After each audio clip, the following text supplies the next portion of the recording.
Olá, seja bem-vindo, bem-vinda a mais um episódio desse podcast. E dessa vez a gente vai falar sobre um tema bem interessante e que a gente sabe que boa parte da nossa audiência tem curiosidade. E eu mesmo tenho uma grande curiosidade para aprender mais sobre isso. A gente vai estar entrevistando 3 pessoas que trabalham na BEM e eles são consultores estratégicos. Então, basicamente, esse episódio a gente vai se debruçar para entender como é o trabalho de um consultor estratégico em empresas como a BEM. E, Anuzi, eu tô mega curioso. E você? Eu também. Acho que quando a gente fala de negócios, né, acho que sempre vem estratégia na cabeça e o papel das consultorias de estratégia é super importante e acho que muito pouca gente conhece por dentro como é que funciona. Então, vamos ouvir um pouquinho deles e as diferenças nos papéis deles também dentro dessa consultoria. Exatamente. E para quem não conhece esse é um podcast feito pela PM3. Eu sou o Marcel, CEO da PM3, e o Anuzi é o CEO da PM3. E a gente está aqui para falar sobre negócios digitais, independente do cargo, independente do segmento, qualquer tipo de negócio que tenha um pé no digital ou que seja totalmente digital. E se você quiser também aprender habilidades diferentes, habilidades que você pode usar para melhorar a sua carreira, para dar um passo a mais, a gente tem a PM3 Sprint. Você paga um valor, é uma assinatura e você tem acesso a dezenas de cursos que podem realmente fazer uma diferença ali na sua carreira. Agora, inclusive vai ter um cupomzinho aí, tem um cupom na descrição, seja no Spotify, seja no YouTube, no lugar que você está ouvindo, tem um cupomzinho que você pode usar para ter um desconto lá no nosso site. E agora eu vou chamar aqui os convidados. Vou chamar primeiro a Priscila Chagas, que é expert em modelos operacionais na Bain Company. Prazer, Pri, ter você aqui. Inclusive, você que também é instrutora de nossos cursos. Prazer ter você aqui com a gente. Prazer é meu, gente. Estou muito feliz aqui de estar com vocês. Legal. Muito bom. Já participou do Mesa de Produto também? É verdade, nosso outro podcast. Nosso outro podcast. Eu queria chamar aqui o Thiago Gogola, que é consultor estratégico na Bain Company. Prazer, Thiago. Boa, prazer, Marcel, Rodrigo. Obrigado pelo convite. Acho que vai ser bem legal essa conversa aqui sobre consultoria, falar um pouquinho do dia a dia. Legal demais. E temos também o Thiago Caetano, que é expert de inovação lá na BEM. Prazer, Thiago. Prazer, pessoal. Obrigado pelo convite. É um prazer estar aqui com vocês hoje. Legal. E, pessoal, como vocês podem ver, quem tá assistindo e ouvindo, como vocês podem ver, a gente trouxe 3 pessoas que trabalham na BEM, ou todos são consultores estratégicos, mas vocês podem reparar que o nome do cargo é um pouquinho diferente, e a gente fez isso de propósito, eles estão em áreas diferentes, então eles atuam, provavelmente, vamos descobrir no episódio, de alguma forma diferente. E aí eu queria já abrir assim o episódio, eu queria começar aqui na ordem até, perguntar para o Caetano, qual é o papel do expert em inovação, o que você faz, como é o seu dia a dia, conta um pouquinho para a gente, e aí a gente vai passando depois para o Gogola e para a Pri também. Claro. Então, eu sou especialista, expert em inovação, tá? O meu objetivo principal é inovar, fazer melhorias de processo, de produtos e trazer uma visão diferente, sempre focada e centralizada no cliente, no usuário, né? No cliente em si. Então, o meu papel sempre é descobrir, focado nesse usuário para os nossos clientes, que pode ser um usuário de processo interno ou de um produto novo, ou até novos negócios, o que ele precisa mesmo. Então, é realmente focar nessa necessidade e criar novos produtos, soluções, processos, para que a organização seja focada realmente em gerar valor para o cliente e alavancar acionar novas alavancas de negócios. Então, é isso mesmo, o meu papel aqui é trabalhar em trazer a voz do cliente e reconectar essa voz do cliente para as organizações. Boa, legal, Thiago. Thiago Caetano, né? Thiago Gogola, agora você pode comentar um pouquinho sobre como é que é o seu dia a dia, o seu papel? Boa, claro. Bom, eu sou um consultor estratégico que a gente chama aqui normalmente de generalista, então eu sou talvez um dos maiores padrões aqui que a gente tem na BEM, a maior parte dos consultores são generalistas, e aí obviamente a gente tem times de pessoas ali como o Caetano ou como a Pri, que tem um expert muito maior em algumas áreas e acabam ajudando a gente em projetos que acabam demandando esses expertises adicionais.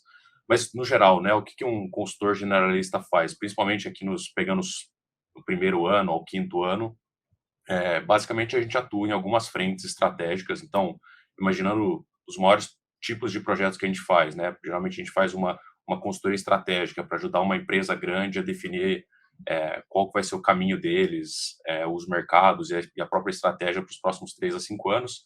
Geralmente, o que o consultor estratégico generalista faz é atuar em alguma frente ali. Então, por exemplo, a gente precisa entender um dos pontos de mercado que essa empresa pretende atuar. Então, a gente entra, a gente estuda, vê qual que é o tamanho desse mercado, o que seria endereçável para essa empresa, começa a fazer uma estimativa de qual que é o tamanho que a gente poderia atuar aqui nessa empresa. Então, o generalista ele acaba atuando muito com análises para, no fim, chegar com uma recomendação para esse cliente, geralmente atuando em uma frente. E aí, obviamente, você começa a subir na empresa, você começa a atuar com a gerência do time como um todo, em diversas frentes, até ser o sócio, que são as pessoas ali muito mais especialistas em alguns temas, em algumas indústrias ou capabilities, para fazer as recomendações finais e esse tipo de atuação.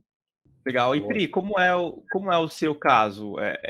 É muito diferente do Caetano e do Gogola? Conta um pouquinho pra gente também.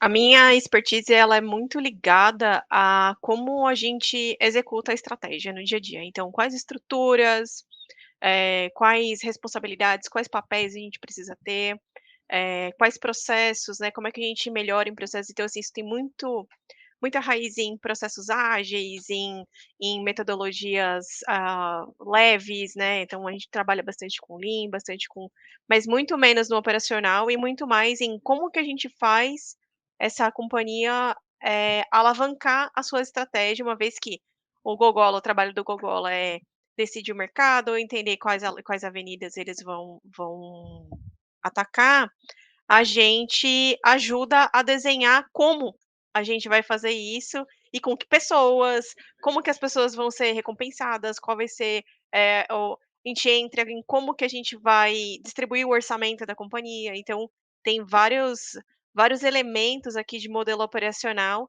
que a gente olha para destravar a companhia e fazer com que ela consiga alavancar a sua estratégia nos pontos em que ela deseja.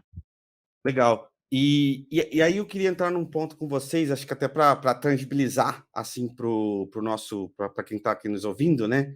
Eu queria que vocês puxassem, e aí eu vou começar pelo Gogola por ser esse consultor mais generalista, como ele mesmo se definiu, como você se definiu, Gogola, que tem algum projeto recente que você possa contar assim como ele foi exatamente assim, tipo qual era o problema, quanto tempo durou, qual foi o trabalho que foi feito, obviamente dentro daquilo que vocês podem compartilhar dos projetos, né?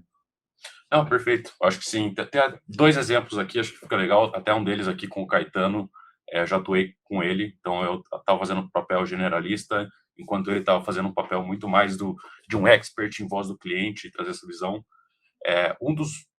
Um grande cliente de bancário estava querendo entender um pouquinho sobre o setor de agronegócio e um pouquinho de como que o lado financeiro poderia atuar no agronegócio. Então, esse era um pouco do desafio aqui para a gente poder trazer para eles, via workshops, via sessões de discussão, quais seriam as melhores opções ali para eles entenderem onde a empresa deles poderia se encaixar. Eu, atuando como generalista, atuei muito mais na parte de, vamos trazer as tendências aqui do mercado de agri, tanto no Brasil quanto fora. O Brasil é um dos grandes players nesse setor.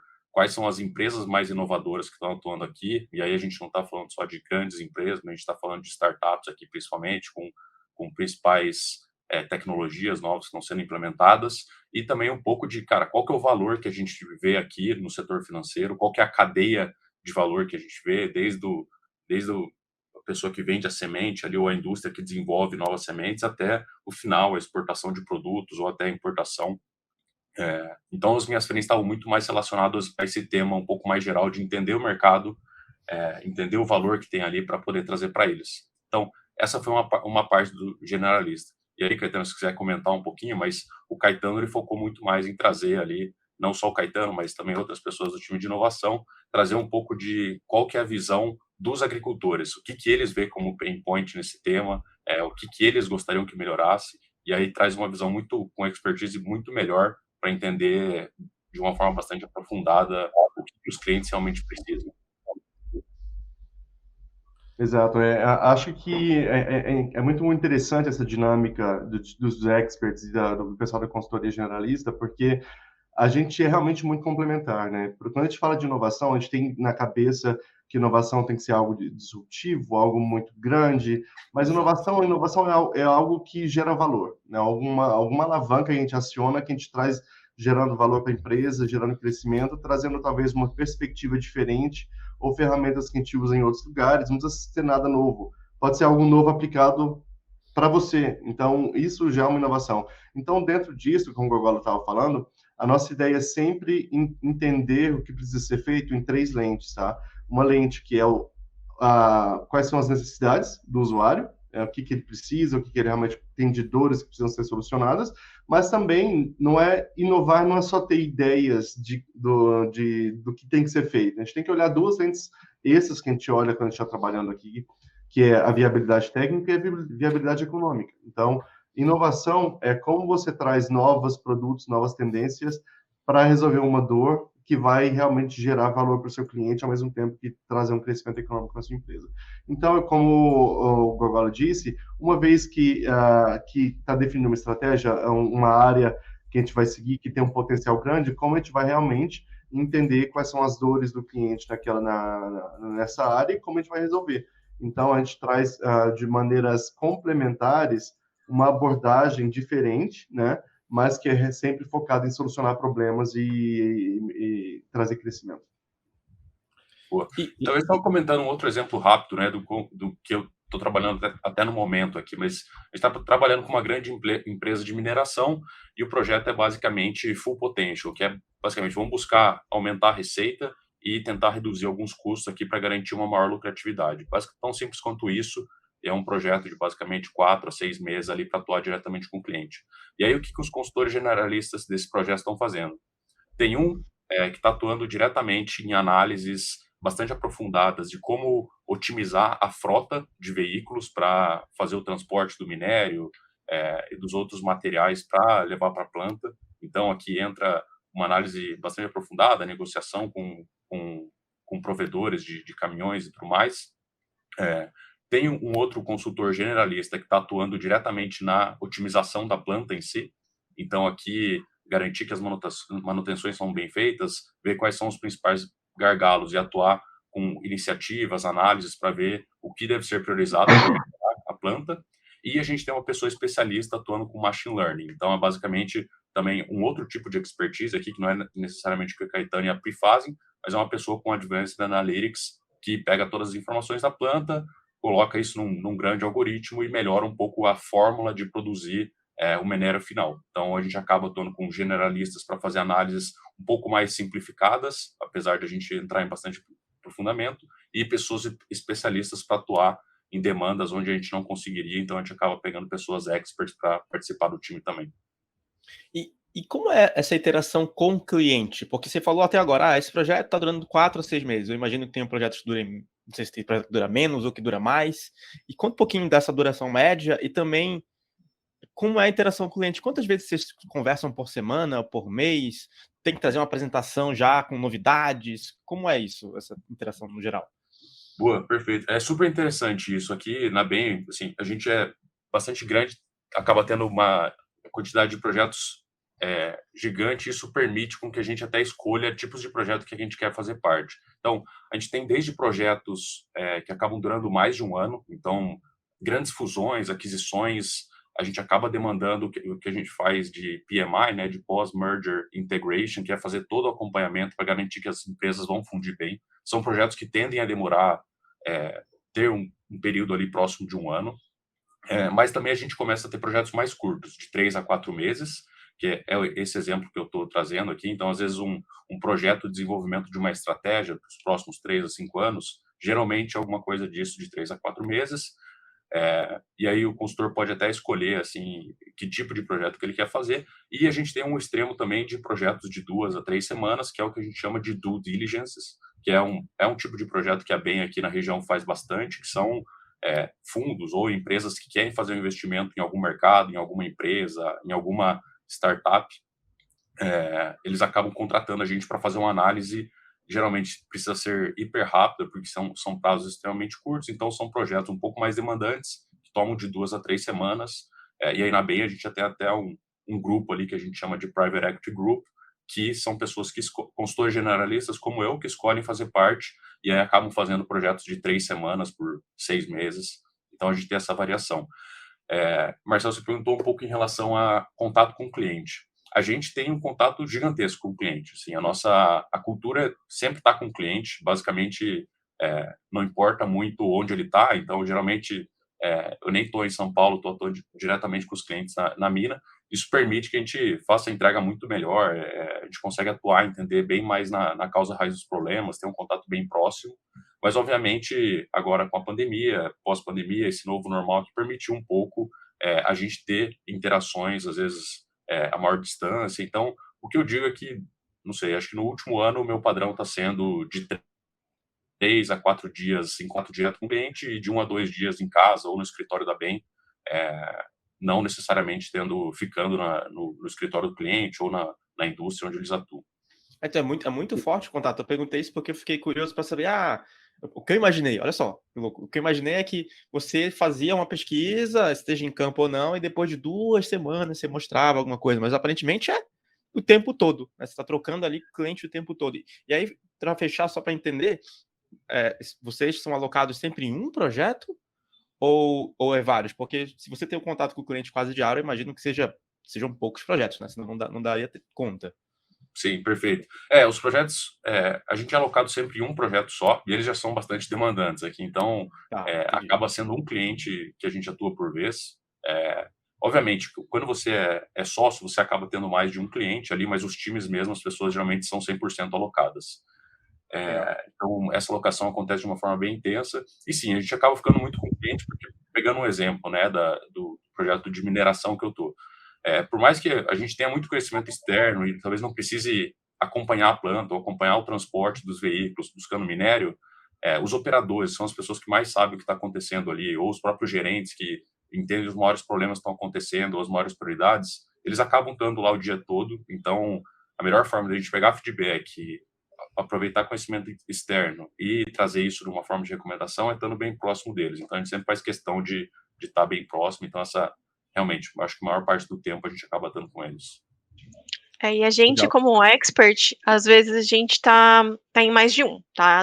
Como nós somos menos também, somos menos em número, então, às vezes a gente tá em 2, né? Estamos atuando em 2. Quando a gente tá em 2 cases ao mesmo tempo, a gente conta com a ajuda de mais consultores generalistas, e a gente traz o conhecimento e eles seguem com o conhecimento, aplicando esse conhecimento no cliente.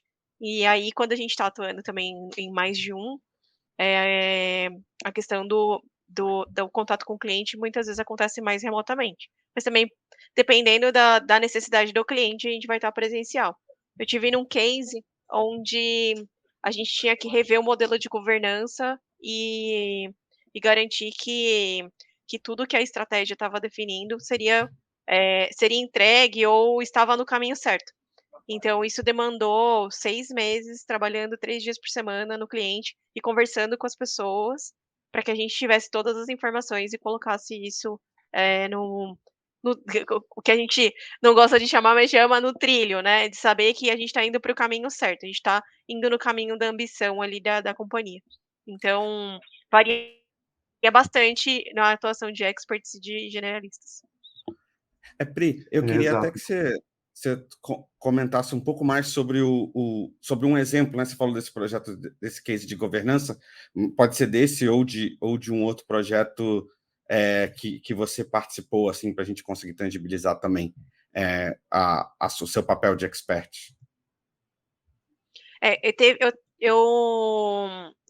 A gente faz bastante diagnóstico, né, para entender como que esse cliente está operando no seu dia a dia. Então, se ele tem a melhor estrutura, se ele tem a melhor estrutura de comunicação, se as pessoas se comunicam bem ou não.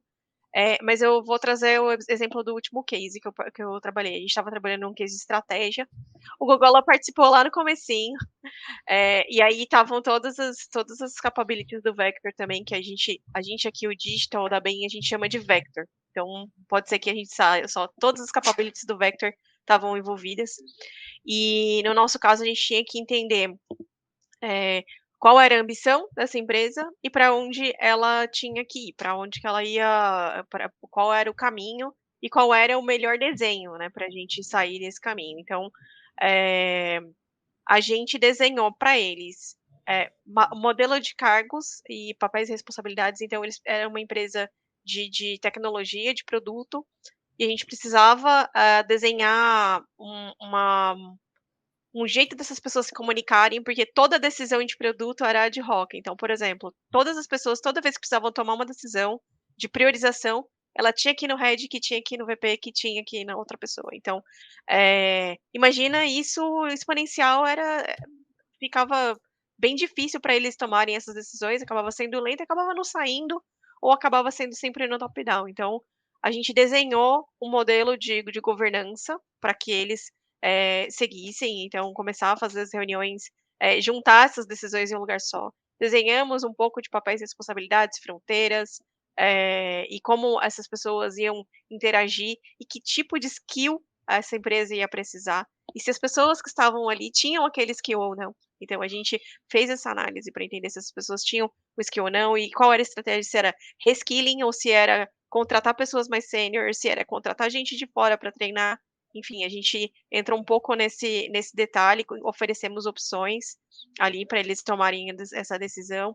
E também fizemos desenho de estrutura, como é que essa estrutura ia funcionar dada a estratégia da companhia, a ambição dessa companhia. Então, a gente tinha milhares de estruturas espalhadas e que elas sozinhas não faziam, então andorinhas sozinhas não faziam verão, né. Então, a ideia foi juntar um pouco essas estruturas e fazer estruturas de produto mais enxutas e que tivessem uma estrutura de comunicação bem enxuta, para que esse caminho de decisão funcionasse super bem. O Thiago, nesse projeto, fez o papel de imaginar como seriam os produtos deles, fora da caixa. Então, como é que seria esse produto se você usasse esse tipo de tecnologia? Como é que funcionaria esse produto se você ouvisse todas as reclamações do seu cliente? Então, Qual dos assim, Thiagos? Fiquei na o dúvida agora. Caetano o Ah, Caetano legal. o Então, Caetano, nesse projeto inovação. acabaram que os 3 participaram de uma certa forma. Os 3 Interessante. participaram. O Gogola ficou no começo, o Caetano ficou com a gente quase até o bastante tempo até o final.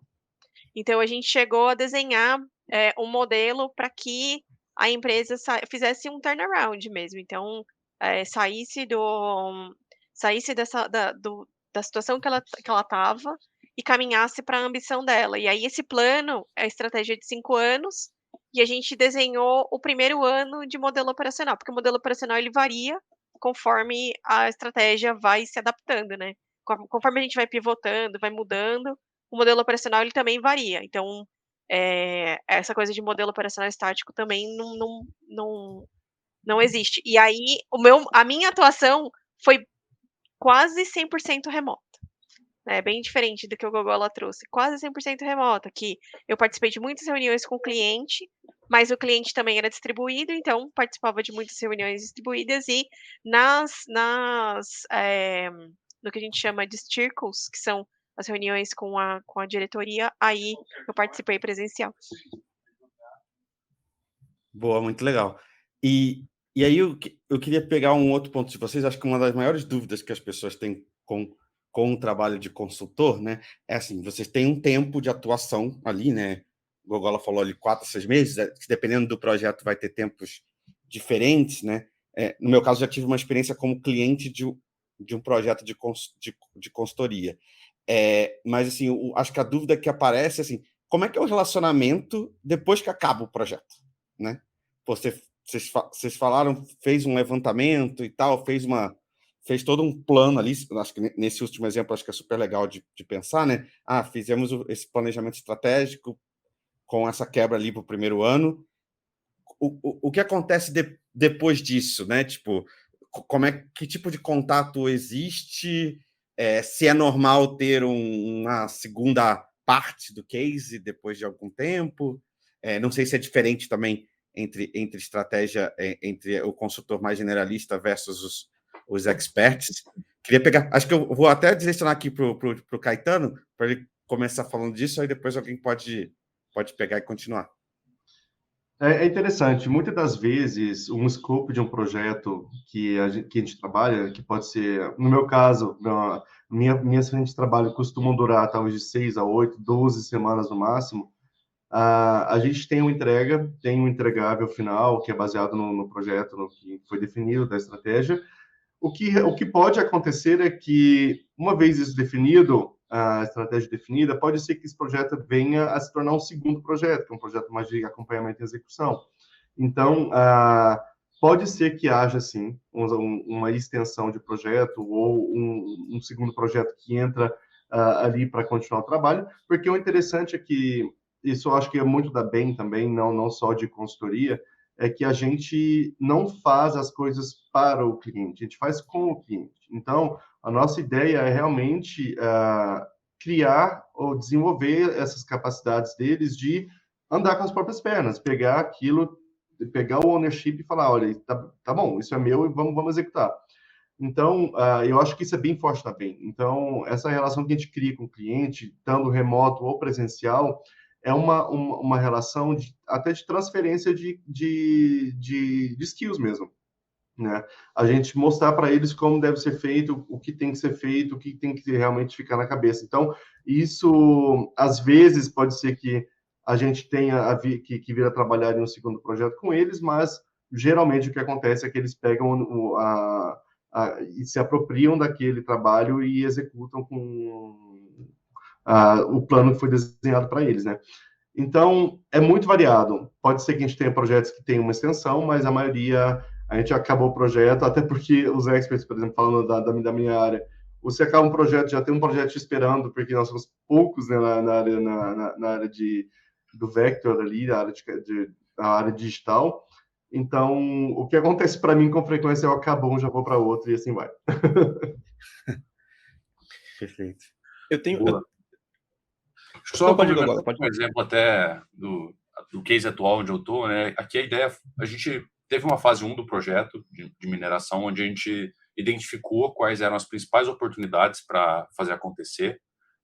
E aqui é normal que existam alguns clientes onde a gente só faz essa primeira fase. Obviamente, a gente acaba fazendo uma entrega ali com todo um planejamento inicial de como dar esse segmento, né? Mas nesse caso desse cliente, a gente acabou adicionando uma segunda fase, onde a gente começou a acompanhar a implementação. Então, tudo que a gente havia garantido, feito análise inicial para fazer a implementação, a gente passou a acompanhar. Então, isso é muito bom, porque a gente consegue, já fez um entendimento muito profundo e acelera bastante a entrega desses resultados. E a gente viu novas oportunidades e começou a atuar também.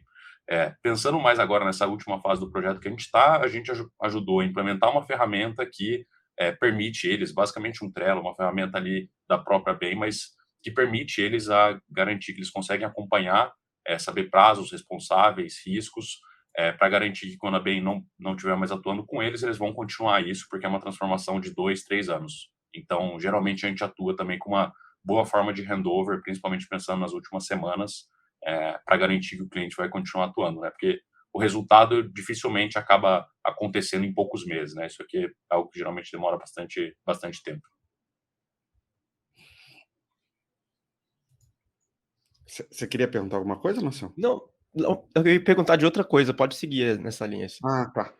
Uma dúvida que eu fiquei quando você estava falando, na verdade, quando o Caetano está falando, você falou dessa segunda fase de um projeto acho que você citou o projeto de implementação, né? O projeto de execução.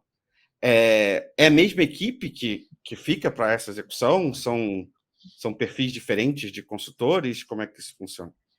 Exato, só para complementar esse ponto, porque aí vem mais uma vez aquele ponto que a gente não faz pro cliente, né? A gente está lá como suporte, guiando, mostrando como fazer as melhores escolhas, porque no final ele tem que se apropriar daquilo, ele tem que executar depois. Então, o nosso trabalho é muito mais de dar suporte e realmente direcionar, às vezes até fazer as escolhas difíceis, mas a execução tem que ser do cliente, ele tem que se apropriar daquilo.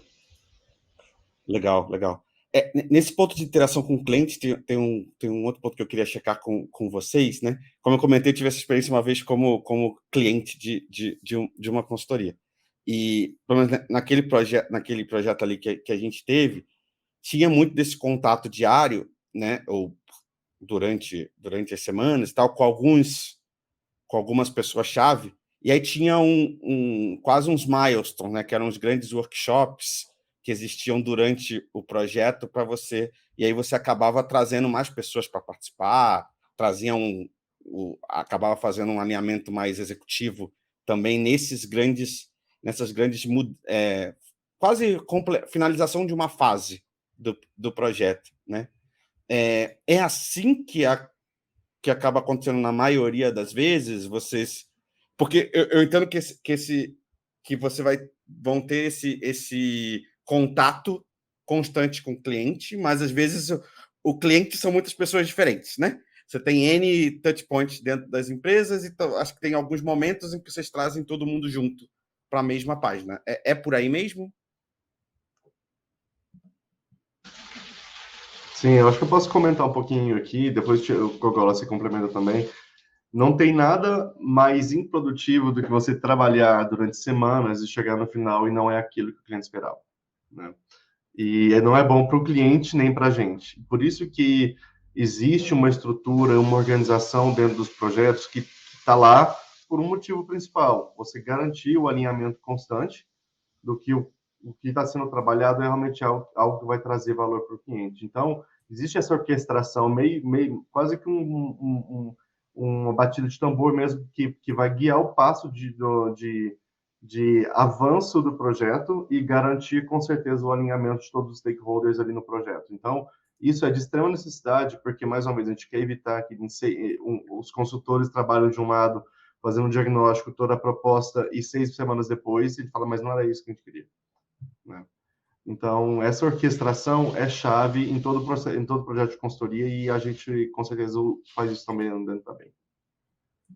E aí, Gogola, quiser complementar? E complementando, né, você falou, Rodrigo, dos pontos de workshops ou ter alguns grandes milestones.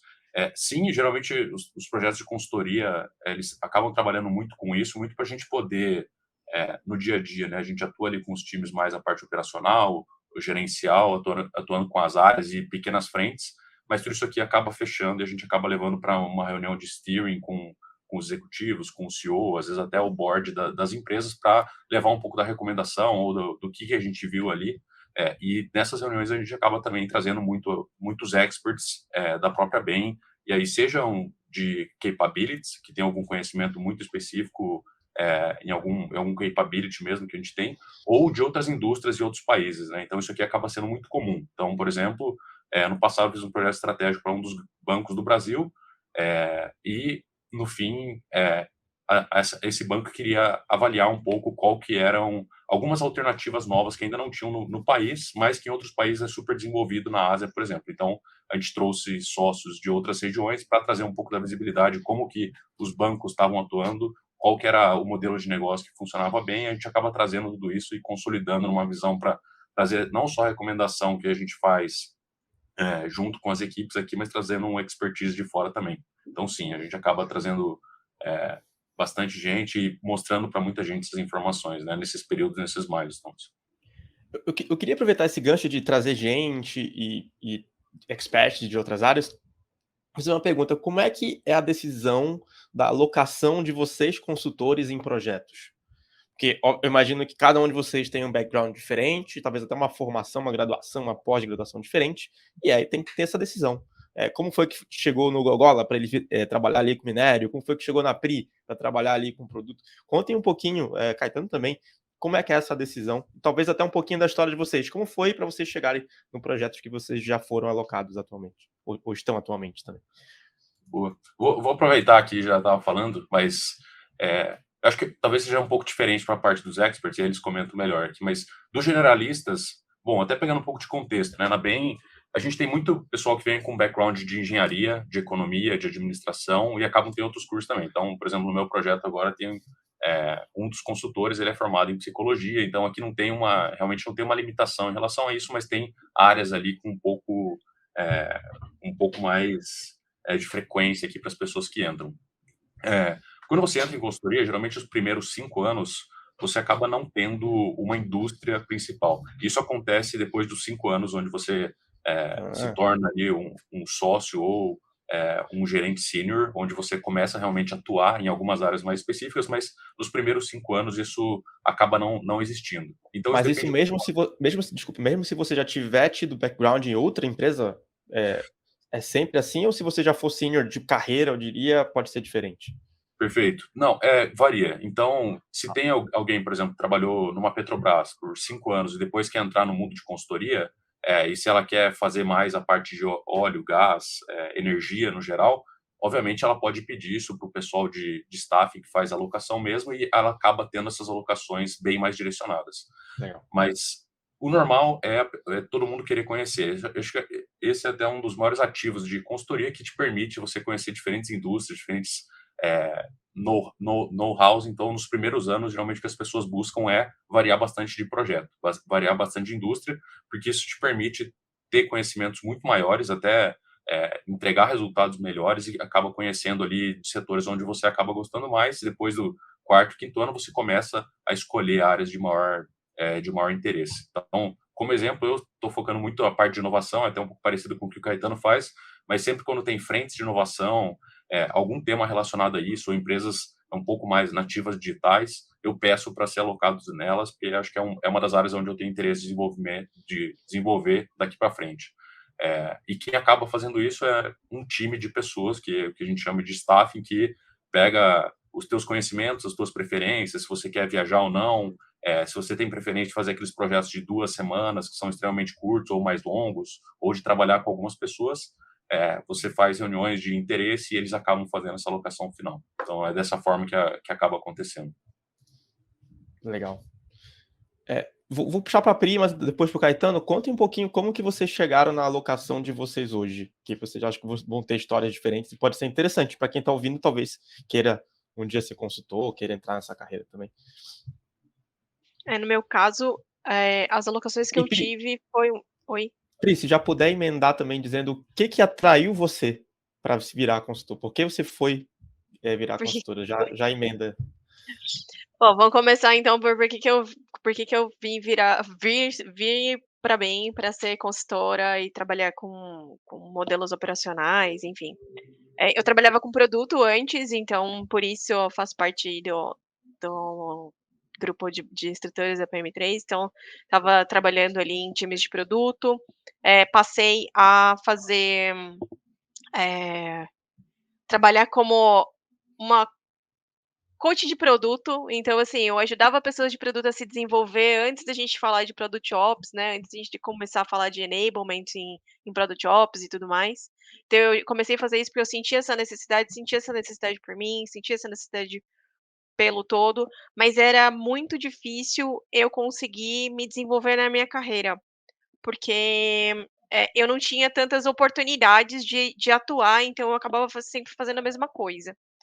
E quando surgiu a oportunidade de trabalhar na Bain, eu queria muito conhecer mais sobre estruturas, papéis e responsabilidades, sobre essa parte de talentos, como é que a gente, designa melhores talentos. E aí, isso me trouxe para cá, me atraiu para cá, para trabalhar com isso. Só que muitas vezes a gente atua onde está precisando mais. Então, por exemplo, o primeiro case que eu entrei, era para trabalhar com um pouco de governança, e aí governança tem muito a ver com, né, e tanto que a gente vou mencionar Product Ops de novo, tanto que governança tem tanto Product Ops tem tanta governança dentro, né, então, eh, o pilar de governança que eu precisava atuar era desenhar roadmap com todos os times da empresa. Era ajudar a fatiar esse roadmap, tentar fazer isso caber em fatias menores, em entregas menores, tentar dar essa visibilidade para tanta liderança e board. Então, como isso tem muito a ver com o meu background, foi o primeiro case que eu caí, que eu acabei trabalhando e foi super legal. Então, assim, a turma está usando até hoje. Então, assim, é muito legal você conversar com o cliente fala assim: "Poxa, deu outro patamar para o meu controle aqui, e aí as pessoas estão felizes, as pessoas estão trabalhando em paz, os produtores estão trabalhando em paz, que agora todo mundo tem visibilidade". Então, assim, para mim é uma realização muito grande. E o Produtor outro trabalhando em paz é difícil, hein, Pri? Não podia produtores perder a trabalhando em piada. paz. Mas olha, Rodrigo, a minha missão de vida, fazer os produtores trabalharem em paz. Então, assim, eu acredito super que com uma estrutura correta, com uma estrutura de comunicação bem definida, papéis e responsabilidades bem definidos, a gente consegue ter paz. As pessoas de produtos conseguem ter paz no seu trabalho. É claro que o trabalho em si é um trabalho de grande incerteza. Mas a gente consegue dar um pouco mais de estrutura para essas pessoas trabalharem, né. E o segundo case que eu fui justamente porque era uma empresa de produto, é uma empresa tech de produto.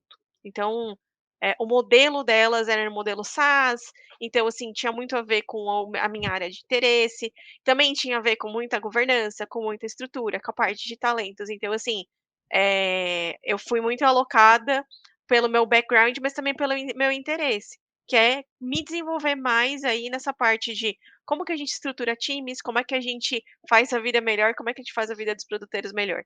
Então, acaba indo para esses lugares. Esse ano a gente tá tendo um ano de menos projetos para gente que é expert. A gente está tendo mais demanda de redução de custo, como o Gogola trouxe, produtividade. Então, assim, a gente tem muito falado de produtividade. Então, a gente acaba se alocando naquilo que está mais disponível ou no que os clientes estão precisando mais.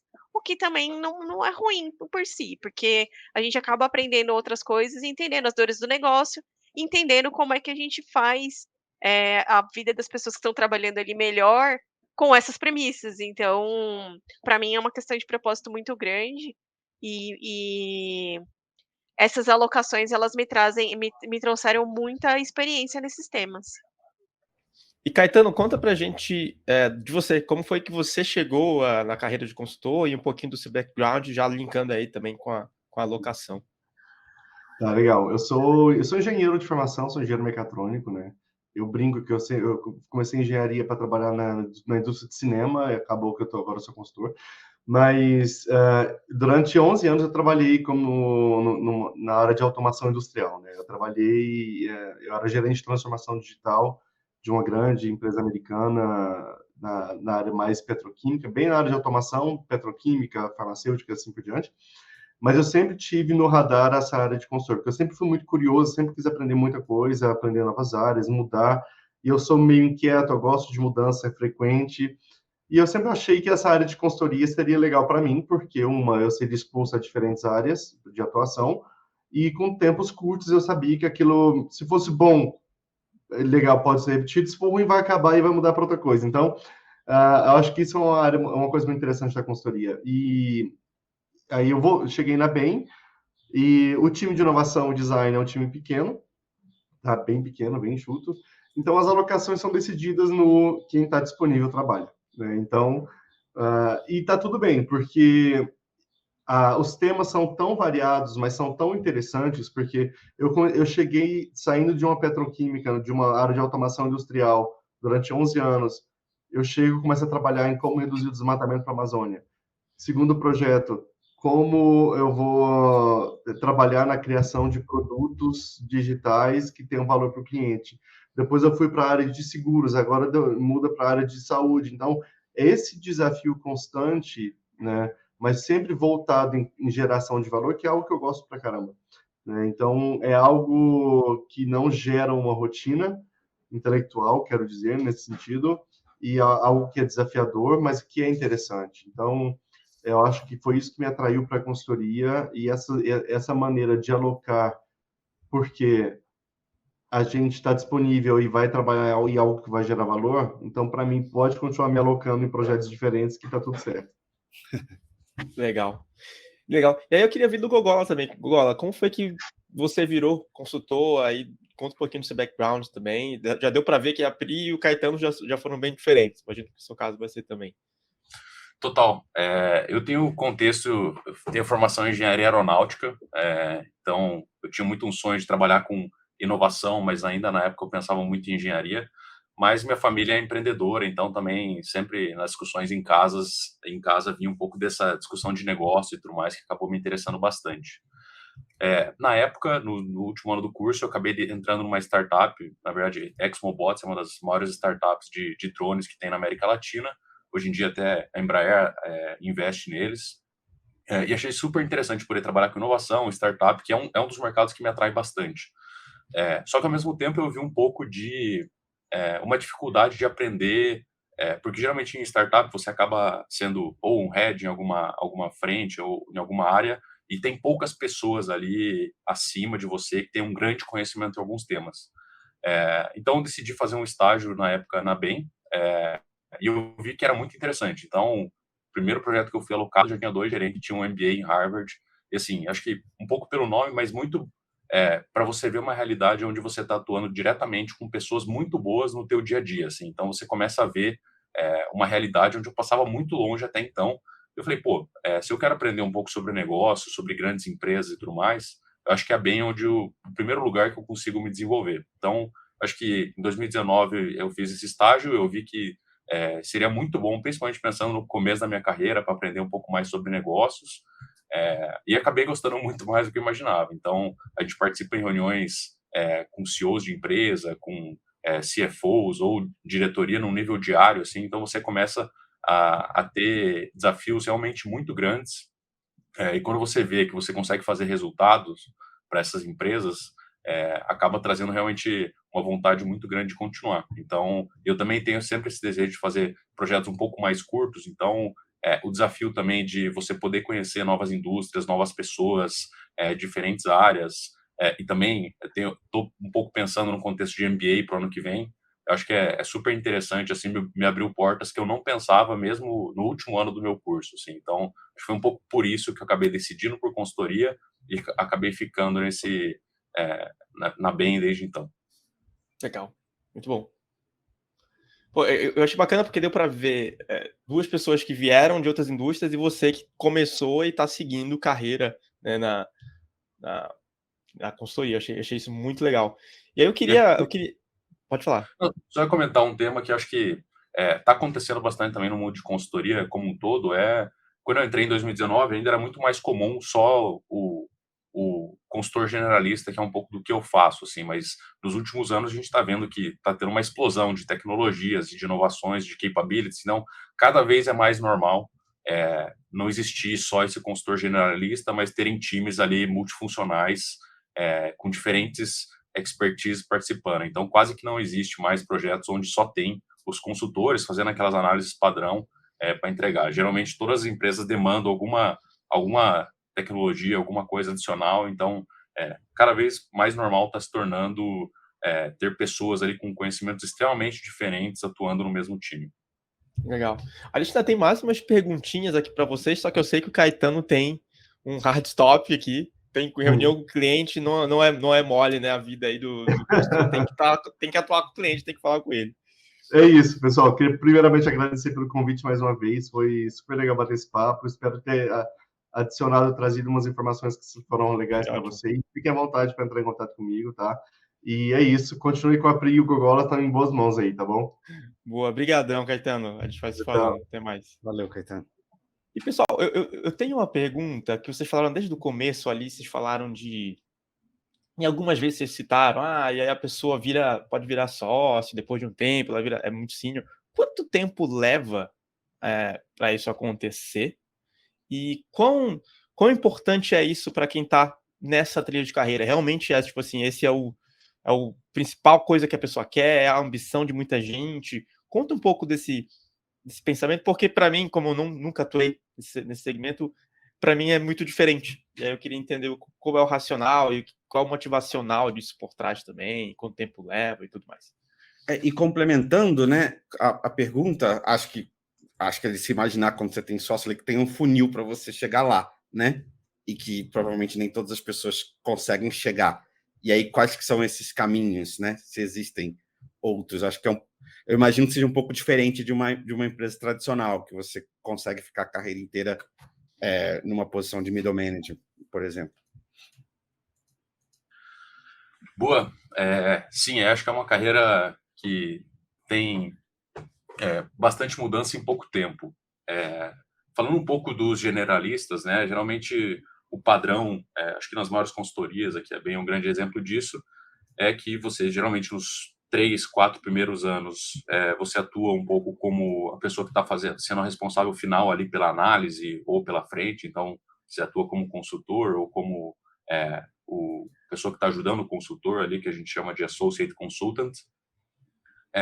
E ali entre o terceiro e quinto ano, geralmente é um caminho onde muitas pessoas acabam atuando por fazer um MBA, parar um tempo ou até trabalhar por um tempo em alguma outra empresa, por 3 a 9 meses, em alguma ONG, para conhecer algum mercado num nível de experiência muito maior. E depois disso, você acaba tendo, então, do 5º ao 7º ano, você acaba atuando ali como gerente. Então, é uma carreira que cresce super rápido. E depois disso, você já vai para os cargos de Associate Partner e Partner, né, que são os sócios, em 10, 12 anos. Então, basicamente, depois de você se formar ali, se você começar direto como consultor, em 10, 11 anos, você já consegue chegar num cargo de sócio. Então, é uma carreira que ela cresce bastante rápido, isso é verdade. Geralmente não tem uma pausa ali, a não ser que você pare para fazer algum MBA, alguma coisa. Então, essa é a principal evolução que você tem. Obviamente, tem algumas variações, né? Então, por exemplo, se você acaba se tornando muito expert em algum tema, você pode se tornar um sócio lá na frente com expertise muito específica. Então, o nosso sócio atual, por exemplo, de toda a parte de Advanced Analytics e com a parceria que a gente tem com a OpenAI, ele era um consultor generalista e acabou se especializando, fazendo cursos específicos relacionados a isso, atuando em projetos. Hoje em dia, ele é o nosso sócio expert em toda a parte de Advanced Analytics e tudo mais. Então, você tem essas opções de transformação também. Legal. Bom. Acho que para expert é um pouquinho diferente, né? Então, a nossa trilha de carreira ela é nova, então tem pouquíssimo tempo, e existe um tempo um pouco mais longo para virar sócio. Entretanto, ainda não existem expert sócios que não tenham vindo de fora, né? Então, uma pessoa que não tenha entrado direto como sócio. Então, a gente ainda estamos testando esse caminho, né? A minha líder aqui da prática de ágil, a Mari, ela é associate partner e ela está no caminho para virar sócia. Ela tem 4 anos, né? Dá esse exemplo. Ela tem 4 anos de bem e tem mais 2 para entrar em ponto de promoção para sócia. Mas isso tende a variar bastante de acordo com a trilha de carreira de expert. Eu tenho 1 ano e 3 meses de bem. Ela, assim, a forma de avaliar o expert mudou 2 vezes desde então. Então, mudou para melhor, ela está evoluindo de acordo com as necessidades dos experts de vídeo, mercado. Eu vim para bem já com 19 anos de mercado, então é outro perfil de profissional. Então, assim, a Bem tem se atualizado para entender como vai ser essa trilha de carreira. Então, Legal isso. diferente dos generalistas que tá bem desenhadinho, porque a Bem faz isso há muito tempo. A Bem fez 50 anos esse ano. Então, isso já está muito bem estabelecido. Né? Para a gente ainda é um caminho novo que a gente tem trilhado. Legal. E acho que a gente falou aqui vários pontos super interessantes do trabalho do consultor. Eu acho que quem está ouvindo aqui a gente, algumas pessoas devem estar pensando, poxa, quero virar um consultor, né? Quero trabalhar na Bem e tal. E aí eu queria abrir aqui para vocês também falarem talvez de alguns pontos de atenção, né? Que a gente sabe que nenhuma carreira é para todo mundo, né? Qual é o ponto assim que talvez assim quem esteja pensando em entrar nessa carreira deveria considerar se é realmente para ele mesmo, né? Boa. Talvez começando aqui do nível um pouco mais generalista, obviamente consultoria tende a ser mais demandante em relação a tempo, então isso eu acho que é o tema mais aberto que todo mundo comenta sobre. Então isso é verdade, assim, a questão de focar em resultados. Então a gente acaba, nos projetos que a gente faz, geralmente a gente tem um prazo para atuar, a gente tem uma estimativa ali de valor que a gente vai entregar para o cliente, e normalmente para a gente atingir tudo isso a gente realmente demanda um tempo em horas ali durante a semana que a gente atua bastante alto. Os finais de semana acabam quase nunca sendo necessários, mas durante a semana realmente acaba sendo um trabalho mais intenso. Além disso, consultoria, eu acho que também um ponto de atenção é que realmente é um trabalho que tem muita variação. Então, como eu comentei, assim, tem projetos que duram um mês, projetos que duram mais de 6 meses, e você acaba tendo que trocar de indústria, entender bastante sobre aquele mercado, porque você está discutindo com pessoas muito boas sobre aquele tema, então você precisa ter todo um caminho de aprendizado para isso. O teu dia a dia também, as próprias pessoas do trabalho são pessoas muito boas, então eu diria que também uma atenção, não só o tempo, porque o tempo, quando você está fazendo bastante coisa, ele acaba até passando rápido. É um pouco mais da questão mental, de você estar sempre tendo que estar pronto para novos desafios, trocar de cliente, quando você está conhecendo todo mundo e entendendo super, troca de projeto. Então, é muito focado nessa parte de conhecimento, e o crescimento é rápido também, né? Então, em 10 anos você vai desde um estagiário até um sócio na consultoria. Isso também demanda muito aprendizado com como lidar com o time, como se comportar com diretores, com CEOs. Então, você está aprendendo muito a todo tempo. Principalmente no começo, quando você não está acostumado com essa velocidade, geralmente acaba sendo um grande desafio. Então, geralmente, as pessoas que começam, geralmente quando fazem estágio ou o primeiro ano ali, elas conseguem entender um pouco se aquilo é algo que elas desejam ou não. Então, a BEM até faz um desafio estratégico em alguns períodos do ano, onde as pessoas se cadastram e fazem um desafio ali, que é basicamente você pegar uma pequena frente de um projeto e atuar. É um desafio ali imaginário que as pessoas participam, mas baseados em cases reais. Então, elas conseguem ter um pouco da ideia desse desafio mental e de tempo para poder entregar e ter uma noção se é um pouco do que elas querem. E acho que, por último, legal, o tema de desafio também é a questão de viagens, né? Então, nos últimos anos diminuiu um pouquinho, mas geralmente a vida do consultor pode ser bastante demandante em termos de viagem. Então, obviamente, São Paulo aqui, Rio de Janeiro, Sul, tem bastante clientes aqui com empresas, mas também a gente atua em agronegócio, atua em mineração, atua em diferentes indústrias que acabam atuando muito mais, que são em outras regiões, em outros países.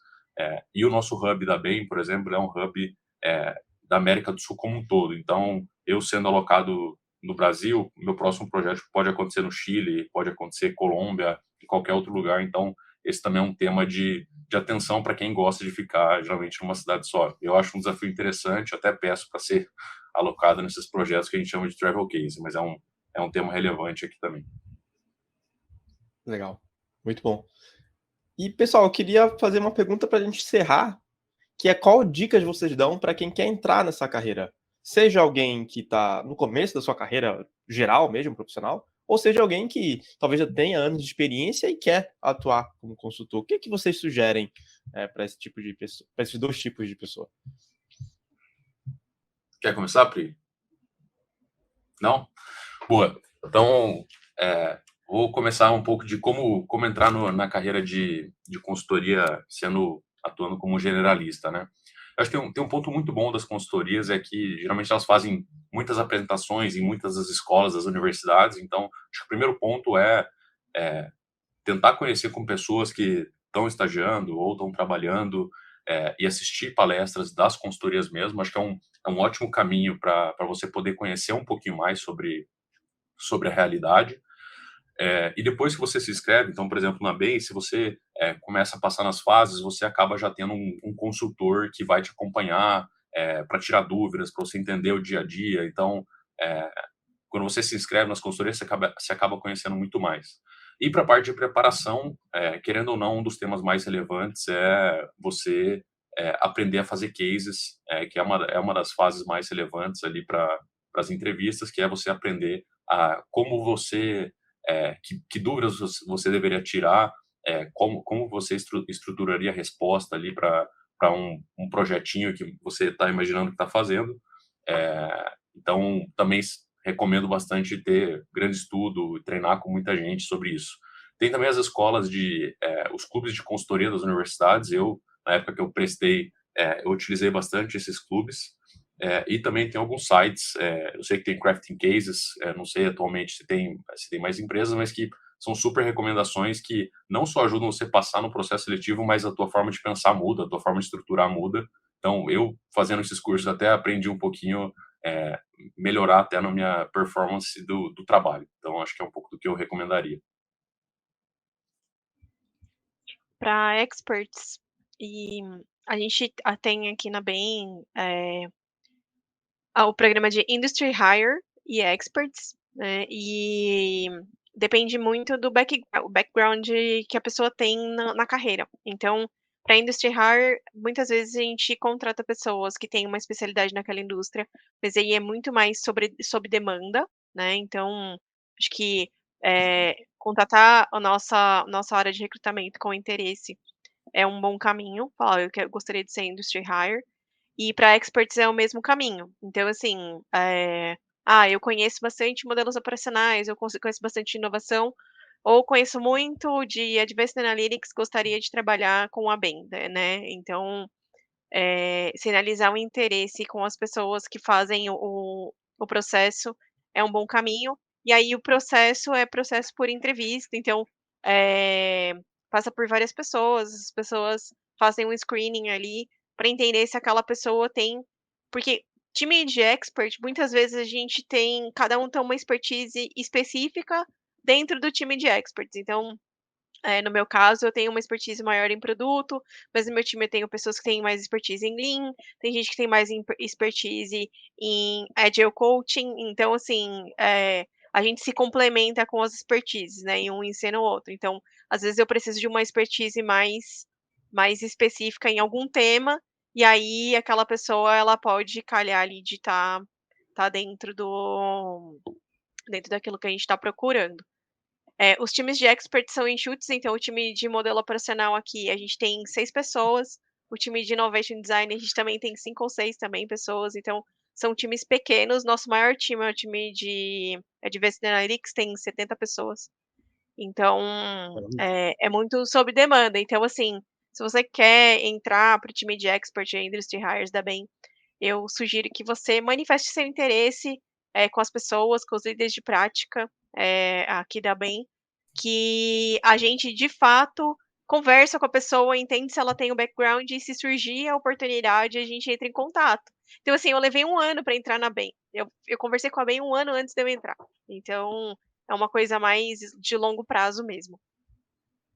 Legal. Essa é uma boa dica. Para as pessoas não ficarem ansiosas, que demora mesmo. Interessante. Pessoal, queria super agradecer o Gogola, a Pri e o Caetano, que nos deixou ali perto do finalzinho também. Ficou super legal esse episódio. Eu acho que vai ser super rico para quem quer conhecer, para quem tem curiosidade e para quem tem interesse, talvez, em migrar e entrar nessa carreira também. Boa, acho que foi um prazer aqui. Obrigadão, Rodrigo e Marcel. A gente também fica à disposição, então, LinkedIn, é pessoal só procurar a gente, o time de recrutamento também. A gente entende que até esse ponto, né, de como que é a realidade do dia a dia de consultoria, é muito mais fácil a gente falar assim, a gente faz projeto estratégico, mas o dia a dia, o que você está fazendo agora, o que você vai fazer nessa próxima reunião e tudo mais, às vezes é muito mais difícil de entender, então a gente fica aberto aí se o pessoal quiser tirar dúvidas, para ver se é um caminho que faz sentido ou não, e com certeza também fazer parte e se inscrever nos processos. Legal demais. Bom, Prazer estar com vocês de novo, né, mais uma vez. isso aí, Pri. E mesma coisa que o Gogola falou, estou à disposição no LinkedIn, quiser tirar dúvida, quiser conversar sobre, também as portas estão abertas, é só procurar. Legal. A gente vai Vai deixar deixar uns os links. contatos. Falar que a gente vai deixar os contatos do LinkedIn de todos os participantes aqui na plataforma, no Spotify, no YouTube, onde você estiver assistindo. Isso aí. E para quem tá, só reforçando também, quem está assistindo e quiser conhecer um pouco da PM3 Sprints, a gente vai deixar o cupom para você conseguir um desconto adicional, você que é nosso ouvinte ou pessoa que assiste a gente, para se capacitar e aprender outras habilidades ali que podem ajudar você na sua carreira. Seja você que quer virar um consultor ou não, tem ali cursos que podem ajudar você, desde soft skills até mesmo hard skills, onde você pode aprender a lançar um produto, aprender sobre design thinking, aprender sobre OKRs, enfim, tem de tudo ali também. Muito obrigado, pessoal. Eu espero que a gente possa falar mais vezes e quem sabe vocês venham aqui gravar um outro episódio em breve. E para você que está assistindo, eu espero ver você também no próximo episódio. Até mais.